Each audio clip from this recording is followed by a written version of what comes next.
Modern life, full of stress. And the irony, my friends, is when so many of these new inventions came out. I read in time management studies when the microwave oven came out, when the washing machine came out, the researchers predicted, the average person will have so much more free time because of all these gadgets.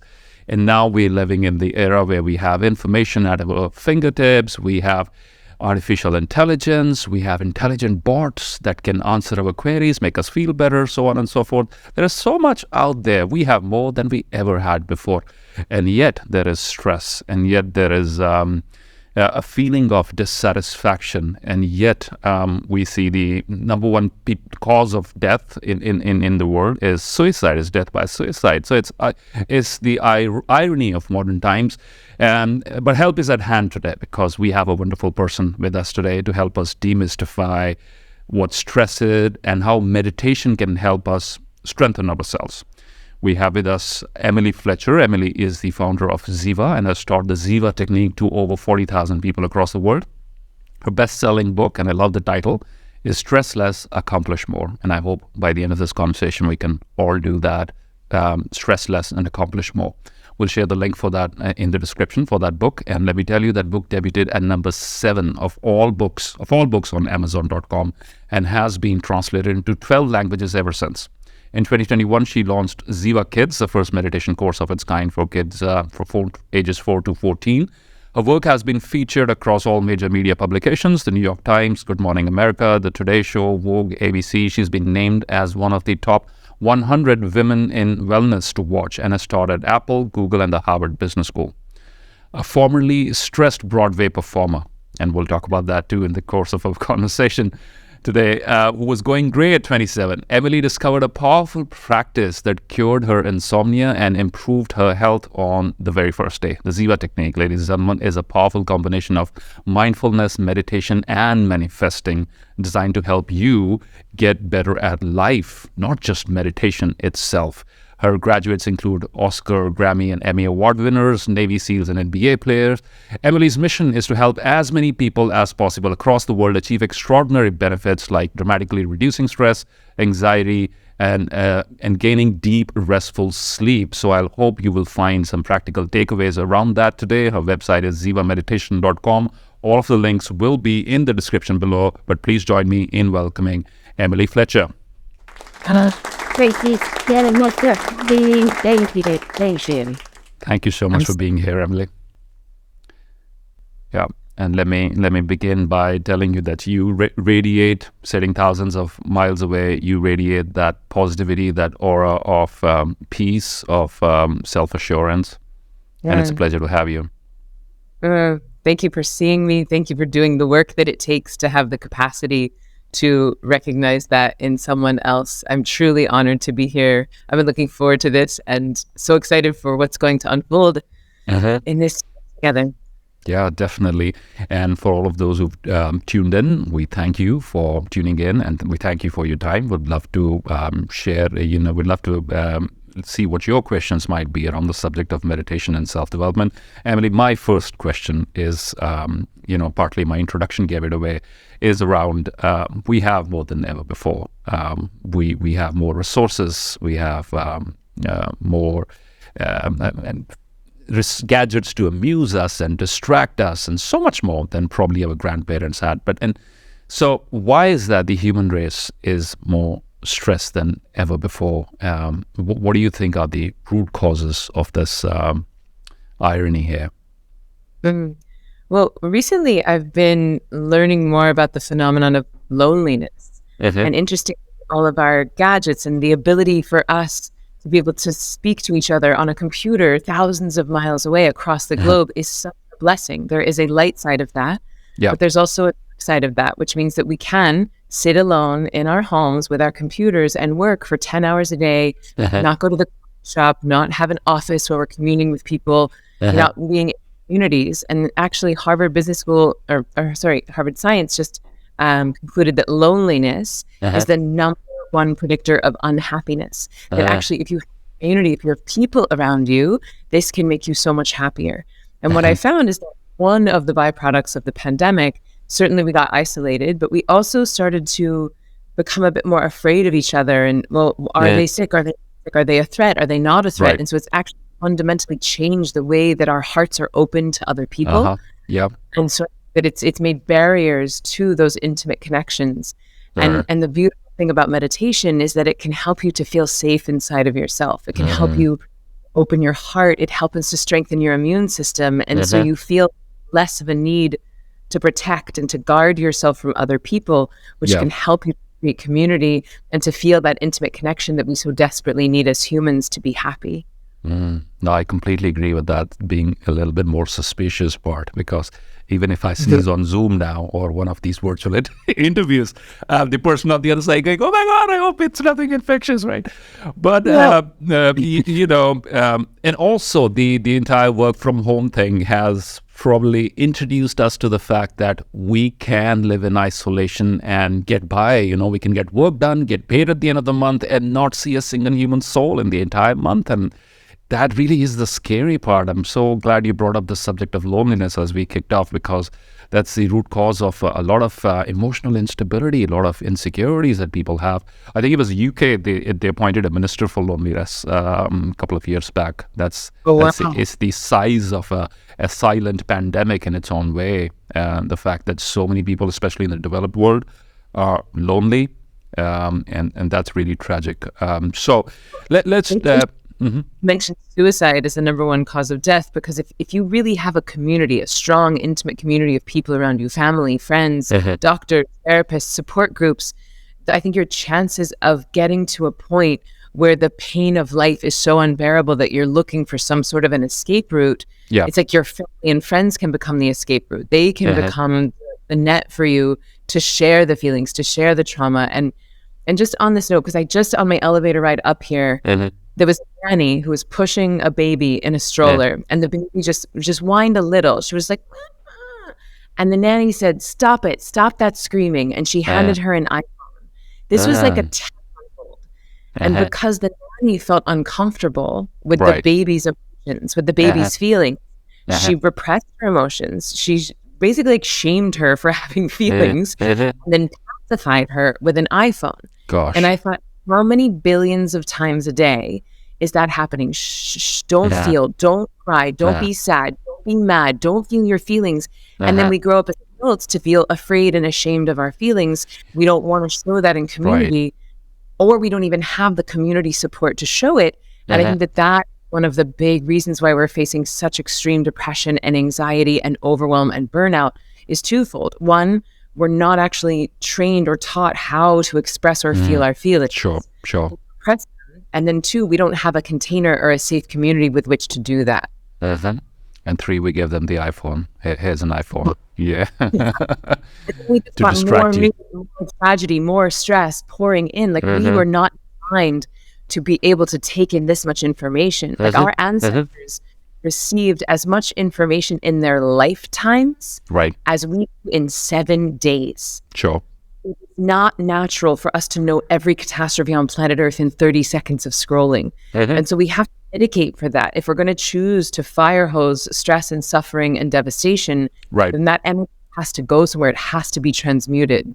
Definitely. I completely agree with that. And it is so, if you have the option of reading a book or watching reels on Instagram, for example, I mean, who wants to read a book? Reels is so exciting because you get people doing to great extents, sometimes indulging in self-harm or risking their lives even to capture those 30 seconds of glory so that you can watch it and they can go viral, right? And it's right there by the bedside. And would you rather slow down and read an entire page and make a conclusion of your own? Or would you just get that extra dose of stimulation from reels? And, majority of people, because hence the numbers. We don't see these kind of numbers on publications or articles or blogs or books, and we see them in a few hours on social media. That probably tells us where people are consuming, spending most of their time, which is scary, which is very, very scary. I'm so glad you brought that up. Emily, talking about the subject of meditation and how it may help ease the anxiety around some of the modern day stresses that we have, and you've studied the science around it. You quote the science around it. You've studied this in depth, and I can sense it. I can feel it. So, but however, for somebody who's not been initiated into it, there are a lot of apprehensions, especially young people. And the number one is, why do I need it? I'm happy. I'm productive. I have my caffeine in the morning or my glass of wine in the evening. So I'm too young for this. Or on the other side, you have, I'm too old for it. Or I know a lot about meditation already, and it's probably not for me. Or I know too little about it, and it's probably not for me. Let's begin. What are your thoughts on somebody who's sitting on the borderline, on the fence regarding experimenting with meditation? What would you say to encourage them to play with it? Well, I mean, you brought up so many beautiful, valid points, but the first one is, if you're reliant on coffee for energy in the morning and wine for relaxation at night. I just saw a quote hilariously on social media that said, coffee helps us get through the matrix, wine helps us forget the matrix.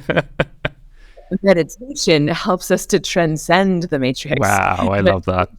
Helps us to remind us that we're so much bigger than these bodies, that we were born so much more than this like sort of patriarchal conditioned acquisition that we've all been in of all we have when, let me acquire more, let me hoard more.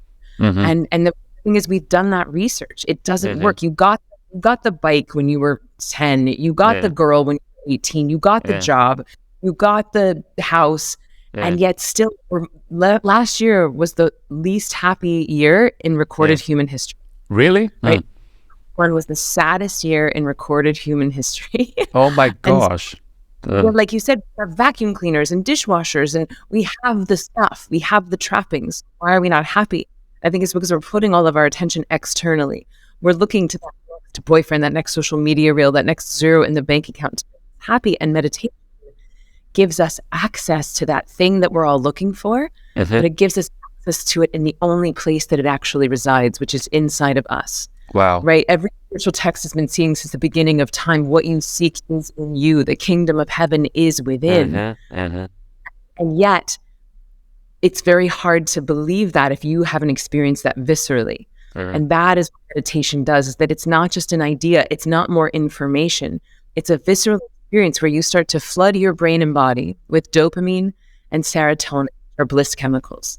Wow. And so you start to feel that yummy, buzzy sensation that you would have from the wine. You feel that with your own internal pharmacology, that productivity, that energy, that focus that you would have gotten from the coffee. You get that from your own neurochemistry. Wow. And the only thing that it requires is time. And this is where people like me are shouting from the rooftops of like, hey, everybody, like here's science.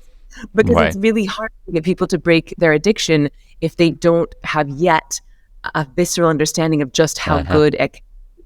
Like, imagine waking up in the morning and not having to crawl to the coffee machine, but having your own energy. Imagine at 3 p.m. being able to close your eyes for a few minutes and then having hours of creativity and productivity and joy to finish to play with your family, to sleep well. And then the other piece is really sleep. Like, what a lot of people don't understand is that they don't understand the link between meditation and insomnia. Insomnia is rampant right now. And if meditation is giving me rest, won't that mess up my sleep? But no, it's the opposite. When you meditate during the day, you're using that time as a time for stress release, so that your body can actually use sleep as a time for sleep. So what happens, we fall asleep faster, we sleep deeper, so we actually need less of it, and yet we wake up feeling more rested. Wow. And so the byproduct of that is that we start having more time in our day. So it's for people who are complaining about the shortage of time, there you go. I mean, the return on investment here is huge. And if I'm understanding correctly, it does not involve adding on more things. You're probably decluttering. You're probably removing a lot of the mental clutter. Am I understanding that correctly?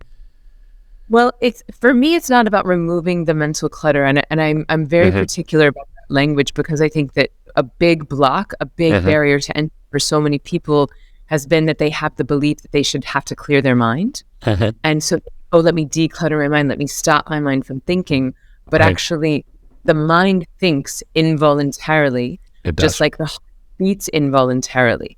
So if we haven't taken a course or read a book or had a teacher or found a guru or really been initiated into a practice that we know works for us, then we're sort of in the dark thinking, all right, I'm gonna clear my mind. I'm gonna focus. And then they eyes and okay, brain, shut up. Oh, like a snack. Oh no, eat not snacks. Oh, I suck at meditation. I quit. Right. And so I sounding the alarm and letting people know, like, hey, thoughts are not the enemy of meditation. Right. Effort is. Wow. And Ziva, what's so beautiful about it is that it's like taking a nap sitting up. It feels very like lazy and restful and gentle, and yet you're giving your body rest that is 5 times deeper than sleep. And when we do, the body knows how to heal itself, and it starts healing from stress, not only from today, but all the accumulated stress that we have from our past. And so interestingly, that helps us to sleep better, which gives us more energy during the day. So instead of cluttering the mind in the meditation, what's happening is that we find ourselves more clear, more focused in the rest of our day, in the other 23 hours of the day. No, which is huge. If we have a mechanism available for us to do that, I think it's worthwhile exploring to see what kind of results we experience with it, and let those results be your guide, your motivation to do it more, because that's how habits develop. That's how positive habits are accumulated, and so it's definitely something we should all explore. You've mentioned a couple of times that meditation will help you in some way heal the wounds of the past. The conditioning, you mentioned that word a couple of times. So, and I'm sure there's a lot of people out there who feel that they want to do a lot of things, they want to reinvent themselves, they feel they have a lot of potential, but somehow something kicks in when they make a move, right? Some kind of subconscious break, and they probably trace it back to childhood or the society or the environment that they grew up in. Tell us from your experience or your meditation technique, please. Is there a way to break free from this prison? Because I'm reminded of a Sufi quote here by Rumi, who said, the saddest sight in the world is to see the soul sitting inside a prison with the key in its hand. Yeah. I've never heard that Rumi quote, and I love it so much. I've never wanted a tattoo before, but I might get that one tattooed. Oh, right. That is what I feel like I do all day. I'm like, you're holding the key to the kingdom. You have the key to the kingdom. Why are you putting it down? Yeah. Truly, like I've taught, as you said, 40,000 people. I've seen this thing in my own life. I was suffering, going gray, getting sick, having insomnia, in abusive relationships, holding the weight of the trauma from my childhood. And I was suffering, and I was suffering unnecessarily. And one of my missions in life is to eradicate unnecessary suffering from the planet. Wow. And I'm not naive. I know that suffering is part of the human I'm not naive. I know that suffering is part of the human experience. It's an unavoidable part. And yet unnecessary suffering is avoidable. Insomnia, anxiety, depression, overwhelm, these are solvable. We have the cure. Stress is a solvable issue. It's just that people, like I said, we're so focused on the external. And so to answer your question, yes, 100%. If you have the right kind of meditation, a style that was designed for you, and I'll differentiate that from monastic styles of meditation, styles that were actually made for monks. And that's an important distinction, because if you're a monk and you're in a monastery and you have an ascetic life, you're likely meditating all day. That is your contribution to society. Right. You are like contributing and laundering the collective consciousness through long extended periods of practice. But for the other 99% of the population, we have children, we have jobs, we live in society, we have less time in our day with which to meditate. So we actually need a technique that is more powerful. And that's surprising to a lot of people. They think, well, what monks are doing must be more powerful, but it's the other way around. If you only have 15 or 20 minutes to meditate, you need a technique that's going to take you down, give you deep healing rest. And what's so cool about Ziva is that it de-excites your nervous system. When you're getting that rest that's 5 times deeper than sleep, everything in the body starts to slow down. And when you de-excite something, you create order. Yeah. And when you create order in your body, that lifetime of accumulated stresses that's actually in your cells, that starts to come up and out. Stress is not just a mental phenomenon. It's actually a physiological phenomenon. And so as that stress that's been stored in our body starts to come up and out, we have more capacity, we have more bandwidth. Those limiting beliefs that we developed in childhood, those traumas that we're protecting ourselves from childhood, those start to fall away. And that allows us to have so much more time, energy, capacity, and creativity to move towards our dreams. And I'll speak to this right now because dreaming, aka manifesting, it's the third part of the Ziva technique, and it is imperative. And I would say now more than ever, it is imperative that we remind people of the power of their dreams, because we are seeing all around us the old paradigm crumbling.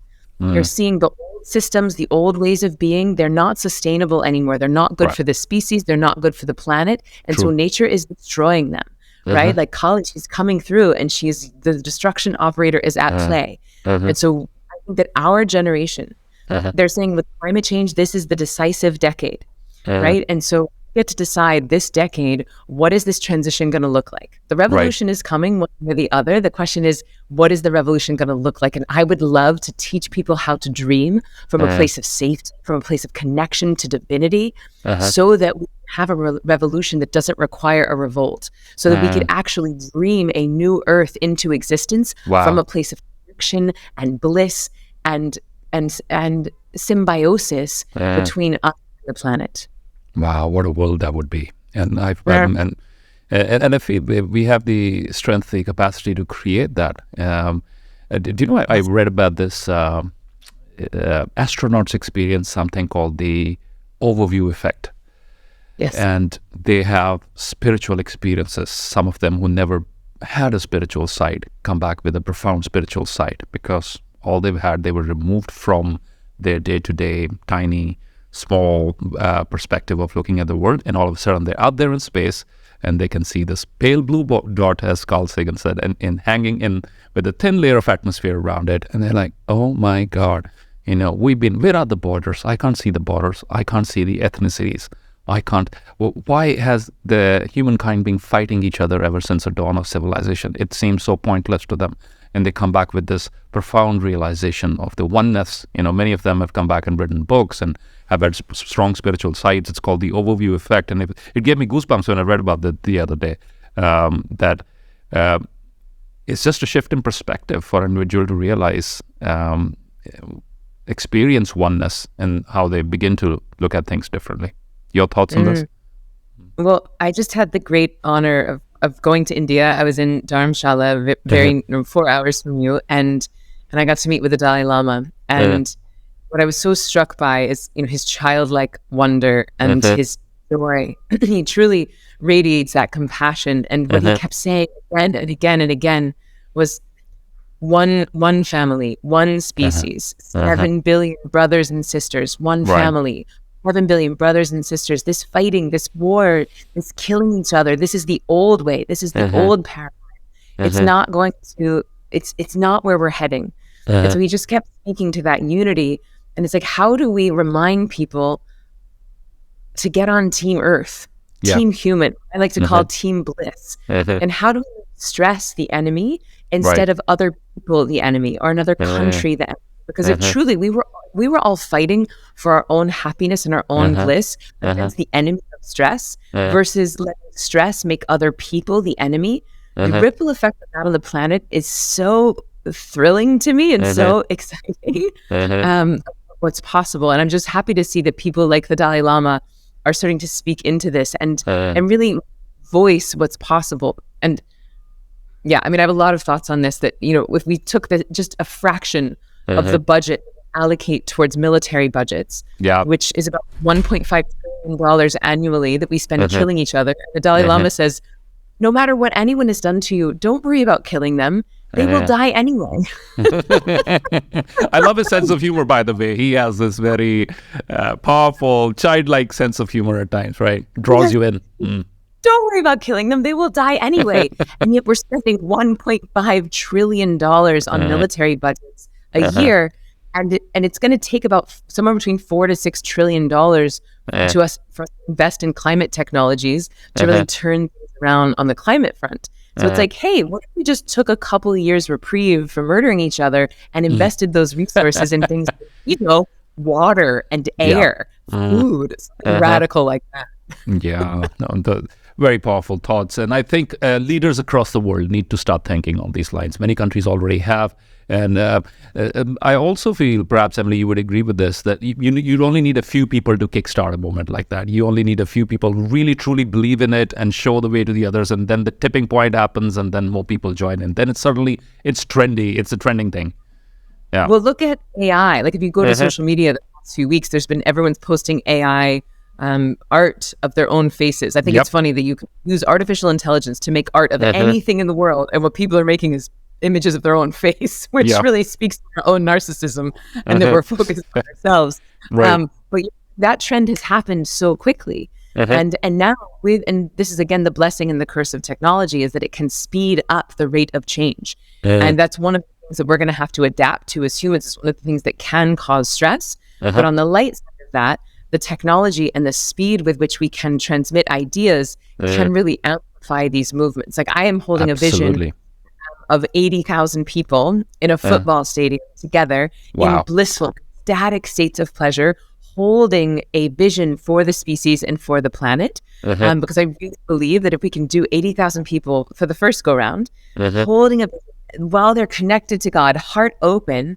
that this really can change the timeline of the species. Definitely. And when people come together in that communion, in prayer, whatever religion it happens to be, there is a lot of strength in that moment. Even if you may not understand the language in which that prayer is being uttered, or even if you don't understand the rituals there is something electric in that atmosphere, just because so many people are in a state of surrender and unity to something that's higher and bigger than themselves. And it's magical. It's magical. It is magical. And I'll speak to the science a bit on that, because I've been studying this quite a bit. Please.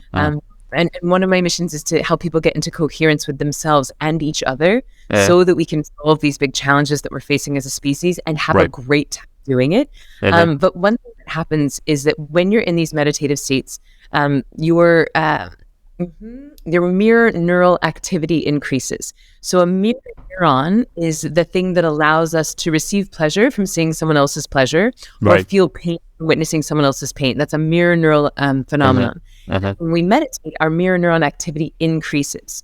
And so when you get a lot of people meditating together, one, the collective consciousness bends, right? Like you have 80,000 people in a stadium meditating together. That's like 80,000 bowling balls on a trampoline. Right. So that consciousness is going to bend. You're going to drop into these deeper states, more restful, more relaxing states. And then because that mirror neuron activity increases, it's like my neurons here, they go out, they dance with your neurons, and they report back. And so if you have all of those people flooding their own brains and bodies with dopamine and serotonin, experiencing high levels of bliss and connectivity and love, then it becomes truly this amplifying effect. It's like when you have 3 speakers at a concert, it's not 3 times as loud. It becomes exponentially louder because of the way that the speakers are facing. And a similar thing happens with the neurons in our brain. Yeah, definitely. The sound converges and our thoughts converge too. I'm reminded of this morning. I was out and about. Had to go to the market, and if you're familiar with traffic in India, you know how crazy it can be. And same is true for many other parts of the world. Everyone's alive. It's just a miracle. But you know what? We have our own way of doing it. It's pretty stress-free, and it works. Even sometimes without the traffic lights. But anyway, that's a discussion for another day. Sorry. I mean, that's why I think it's a miracle. I mean, talk about coherence. Everyone is just flowing and so present, and like you said, stress-free. Yeah. It's really beautiful. Not always stress-free, and I was going to come to that. But here's the interesting part. I often joke about this. Indian drivers perhaps would be the safest drivers anywhere across the world. Even when there's a green light in front of us and we're moving forward, we would still check, all the sides to ensure nobody's out on a little adventure trip while it's your green light. But this morning, there was this little moment. This guy was coming from the wrong side, and he was about to scratch the side of my car. And, it was a tense moment. And since you mentioned mirror neurons, and all I did was this, I made this gesture, hand gesture, like what's going on, but with a smile. And, it suddenly diffused the situation. So what could have escalated, and he smiled too, and he's like, trying to express his helplessness around what was going on. And I'm like, what are you up to, man? But with a smile, it wasn't aggression. And I had a similar sort of reaction back. So two strangers who could have perfectly got into a perfect situation to get into a fight, given the dynamics of the situation, but it became like a passing by, hey, what's going on, what the world is a crazy place sort of moment, we're in this together sort of thing. Just a smile could de-escalate that. So since you mentioned we're meditators, celebrate you for that, because look, you likely changed the course of your whole day and that person's whole day in that one micro reaction. And that's a beautiful thing that meditation does, that a lot of people don't understand the profundity of the ripple effect of that. That often, not like you sit down and meditate and you're like levitating and vibrating and angels start singing. Occasionally you'll have those experiences, yes. Most of the time it's kind of boring. You're just sitting there thinking about your laundry and what you have to do and cat food and groceries. And yet it's that you just mentioned. It's the ability to respond instead of react. It's the ability to come home to yourself and treat that experience with compassion and love. That is the impact of a meditator. If you were late and stressed and had 2 cups of coffee because you were exhausted, and if you were overwhelmed and that was like the straw that broke the camel's back, no matter how many books you've read, if you're not practicing that every day, twice a day, it's very hard to react with compassion and kindness when you're in a stressful situation. Definitely. And so this is why meditation is so imperative. It's not more knowledge. It's not more things for us to learn. It's actually a way for us to experience that bliss and then deliver it to our days.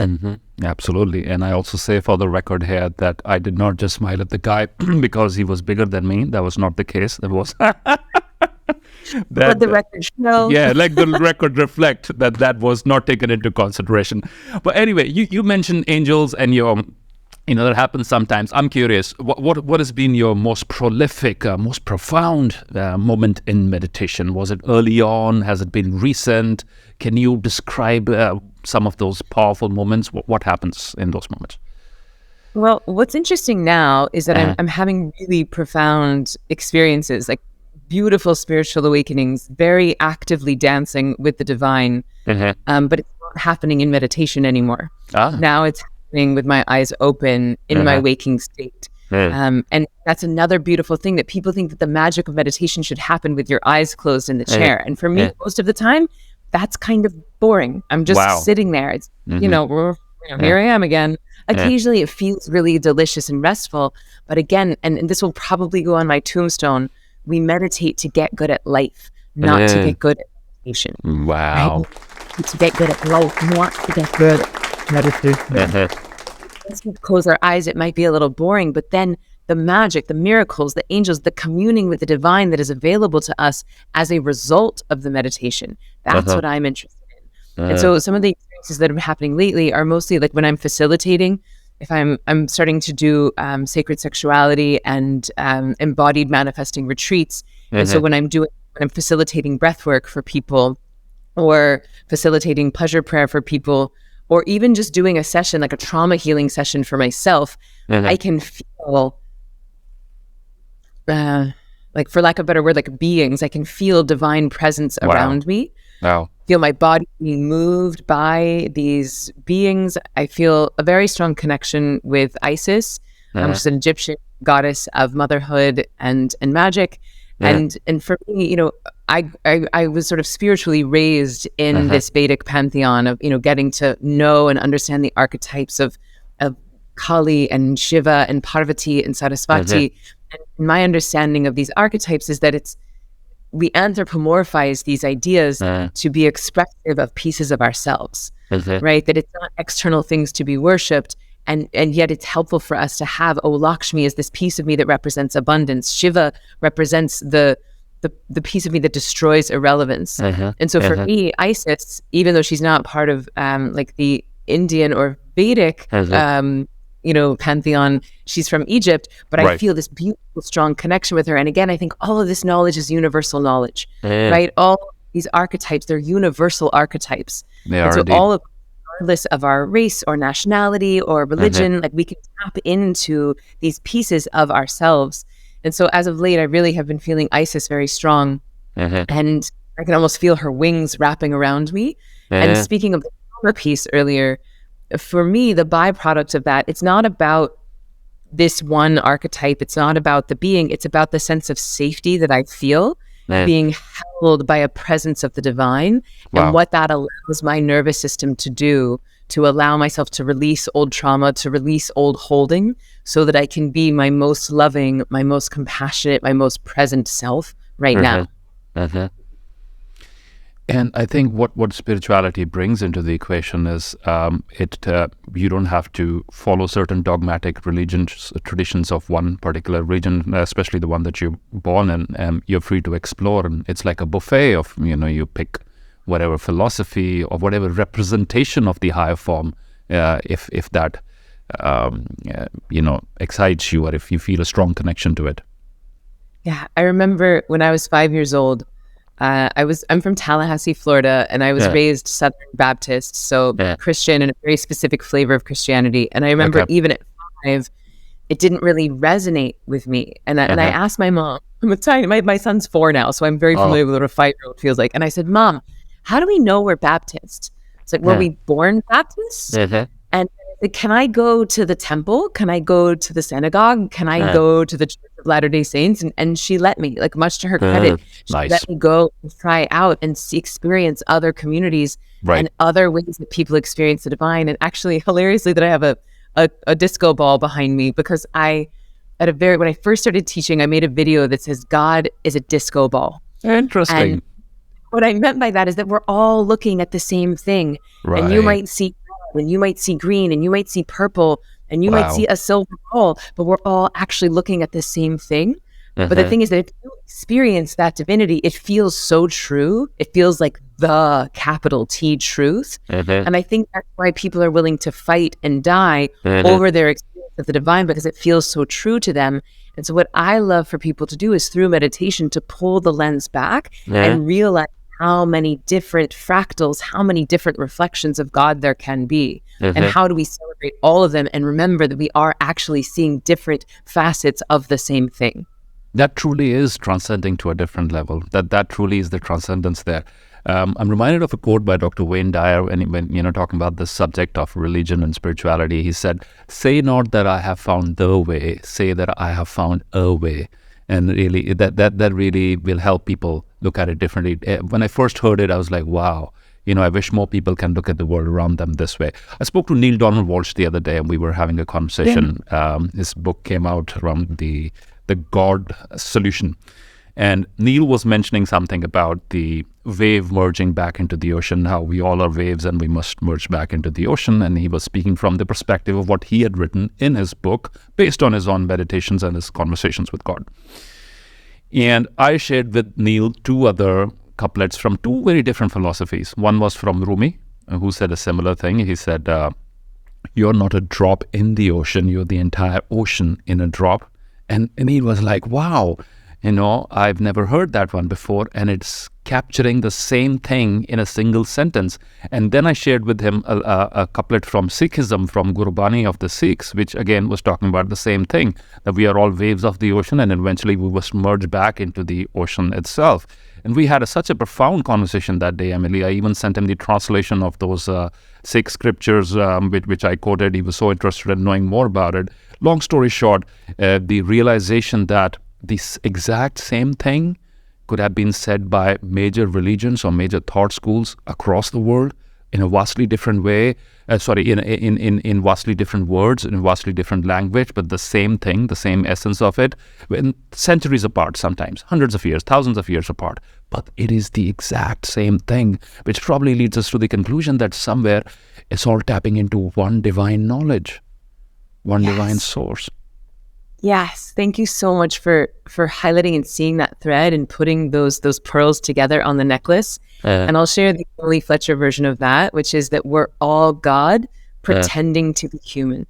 Wow. Right? We're all pretending to be human. And again, the reason why meditation is such a key component in us all remembering that, not even learning that, but remembering that, is because when we are on our phones and in our left brain, waking state, achieving all the time, all we have access to is that left brain wave mentality. And so what we do in meditation, and certainly at Ziva, is that we utilize these tools. And at Ziva, we use a mantra, which is not an affirmation. It's a Sanskrit word, which means mind vehicle. Right? So we de-excite the nervous system, and that wave gets to settle down, de-excite, and remind itself that it is, in fact, the ocean. And it's not a conceptual idea. It's a visceral, physical experience. And when you're in those deep states of meditation, you are not your body. You are not your mind. You are not the wave. You have remembered that you are consciousness itself. You simply are.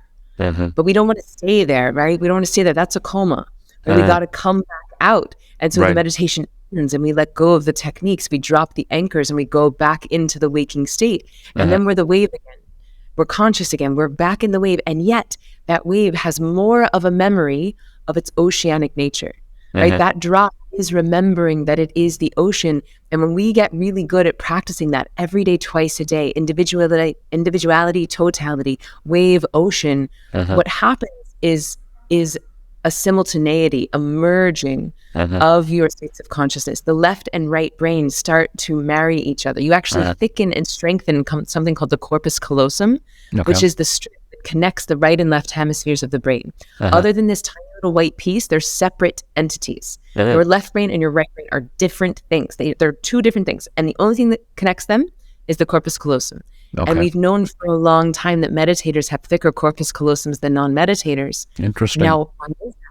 It's because we're merging the individuality and the totality. Left brain is me, I. Everyone's posting selfies and now AI art of their own face. But meditation takes you into we, everything, pure being, God consciousness. And it's not either or. We don't want to forget our humanity. We don't want to drop the body prematurely. It really wants to be and that's why I love these traditions and these practices that celebrate both the individual and the total, both the wave and the ocean, because we need both to live a full and rich life. We absolutely do. And I believe world peace begins with inner peace. So it's worthwhile exploring what might be causing that current turbulence inside you and how you can quieten it down. And that brings me to a very important question as we close this wonderful conversation here today. What are the first steps, someone who's interested in this, what are the first steps a person should be taking in order to enter this world of meditation and self-development, self-healing there? And can you point out to resources, whether, classes you offer and other resources out there for people who are interested to move forward with that? Yes. So this is such an interesting time to be alive because there's thousands, hundreds of thousands of apps and guided things you could get on your phone right now for free, which is amazing. Free YouTube videos, free apps. And there's a light side to that, right? We've normalized meditation and we've made so many people, they think it's less woo-woo. They're less scared of it. Certainly. And so there's a real light side to that. I think that the dark side of that is that people get overwhelmed and they don't know where to start. And everybody's marketing their own thing, and myself included. Everyone's made their own brand, their own flavor. They have their own thing they hang their hat on. And so it gets confusing, especially for beginners. Well, I should be able to clear my mind, or maybe I should be focusing, or maybe it should be restful, or maybe it should be purging, or maybe it should feel cathartic. I don't know. And so I think that it's a challenging time to start if you don't have guidance. And so I am a snob. I am a purist. I actually am very particular about meditation. Like I don't want 1,000 people telling me 10,000 different things to do. Right. I like a matriculation. I'm a good student. I like to be told what to do in baby doses, and I like to build on top of it. I like to celebrate my successes. And so that's what I've done when I've created Ziva. So Ziva is training. And so it's a course.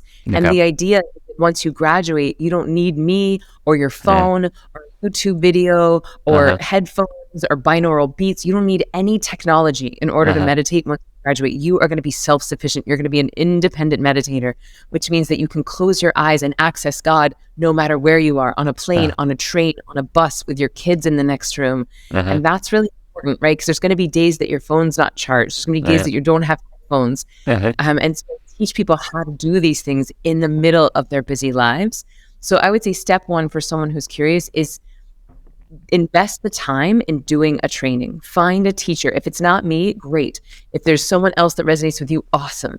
but find someone that you trust and that you respect and that you resonate with, that you feel that like body yes to. Yep. And then invest the time and resources to learning the practice. We don't want to dig a lot of 3-foot wells and then this is why we're not hitting water, right? So I think it's like find a teacher, find the methodology and dig the well until you hit water. And you're not going to need an app or a body data monitoring device to tell you that your meditation is working. You're going to know it's working because your sleep's going to get better, your sex will be better, your immune system will be stronger, your body will look younger. Like all of these things will happen. And that's when you'll know you've hit water. So my main advice is find a teacher you like, and then learn. It's a skill, just like any other. Oh, and then the other piece is that thoughts are not the enemy of meditation. Effort is. You're having thoughts in your practice. You're not failing. You just likely need some training. I think that probably might be the single biggest myth out there about meditation, that, it's a state where you get where there's no thought at all, right? And a lot of people give up in the process, as you mentioned. So thought's not the enemy, is the companion. Effort kills it, right? Yeah. Yeah, thoughts are not the enemy, effort is. And I actually dedicated my book that you mentioned, Stress Less, Accomplish More. I dedicated it to anyone who's ever felt like a meditation failure. Said you're not a failure. You have been taught. Yeah, it's probably like making an effort to return to where you already are. That would be stressful and you wouldn't succeed. You're already here. Why do you want to go around in a circle to come back where you're already here? So you just have to return back to that natural state. We look at kids, I think, Osho on this subject. There's been a lot of controversies around Osho, but he said some interesting, powerful things. And one of those was, why are we in such a hurry to make our children like us when they might have arrived on planet Earth to make us like them? They might have lessons for us, right? And I think that attitude of being one, being at ease, they don't know. The kids, it comes so naturally to them, and they don't know these distinctions between different religions. It happens with my daughters all the time. There's so many religions in India, and they would always, it would be funny to listen to them, what they have to say about religion, because there are no boundaries. They're taking from, the prayer from one religion, attributing it to the God form of another. And I just so enjoy listening to it. It might be disturbing to a grown-up saying, no, that's not how it is. It's not the right way to do it. It's separate. These two philosophies are separate. But to the child, which is probably the purest manifestation of the soul, it's one. And she doesn't know the difference. Yes. And I think we could take so many pages out of our children's book. And I fully agree with that rather than for our children like us, what if we became students and tried to be more like them? Just this morning, my son was sitting at this table and he said, Mommy, I don't want any more windows. And I said, What do you mean? He said, I don't want a window to eat breakfast. And I don't want a window for bedtime. I don't want a window. And he was talking about time constraints. And I was like, you're right, buddy. Right. Like, we should just enjoy our breakfast. Throw the door open. Yeah. Don't need no windows, right? Yeah, and same, I think, feeling our feelings, just to bring the conversation full circle. But we were talking about the beginning of that isolation and not having a safe space to feel and process our emotions. Yep. Children are great at that. Toddlers are great at feeling their feelings. And if you watch a toddler have a tantrum, it is full out. It is rage, fury, grief, mourning, and then it's and then they're fine, and then they move on. So it's like truly, what we took a page from that book, and we're feeling, put on a sad song and just wail. If we feel mad, put on an angry song and punch the pillow and feel it. Allow our bodies to transmute it, because then you have so much more space for bliss and ecstasy on the other side. Yep, and the ability to move on, not to hold on to it a day later, right? Okay, wonderful. This has been such a beautiful conversation. I had so many questions, Emily, that I had a list, but somehow a new list emerged and I went with it. And I'm so glad I went with it, because it took a whole new direction. Thank you so much for sharing with us the first steps and so many other things. Please help the viewers and listeners of this conversation also with links to your classes as well. And what are the new things, new initiatives that you're coming up with? Yeah, so I would say if learning more about me and Ziva feels charming, and you're curious about a style of meditation where you don't have to clear your mind, where it can improve your sleep and stress and anxiety in just a matter of days. I have a free masterclass. It's about an hour and a half, and we go deep into the neuroscience of why this particular style of meditation is so effective at helping stress, anxiety, and insomnia. And people can access that at zivameditation.com/free masterclass. So it's ZIVA meditation.com/free masterclass. And I'd love to, because this has been so delightful, and it's just scratching the surface of how deep we can go. And I'd love for people to come to that free masterclass and learn more. And then if they feel inspired, I have a 15-day training called Ziva Online. And I'd say that's our most popular course. That's the thing that 40,000 people have done in 111 countries. And people are really loving it. Okay, great. So you have all the resources now, guys, to continue this learning. As Emily already said, it's not only about theoretically knowing these things, it's about experiencing them. The masterclass would be a great place for you to start. Emily, namaste, sat sri akal, assalamu alaikum, peace be upon you and on this world. It's been such a wonderful interaction here. Thank you so much for sharing your light, your love, your care for the world during this conversation. Thank you so much for seeing me, for your work that you've done, and for your continued commitment to bringing these messages and these new ideas to people. I'm so, so grateful. Thank you. It's been an absolute pleasure. Bye, everyone. Bye, guys. Catch you on the next episode.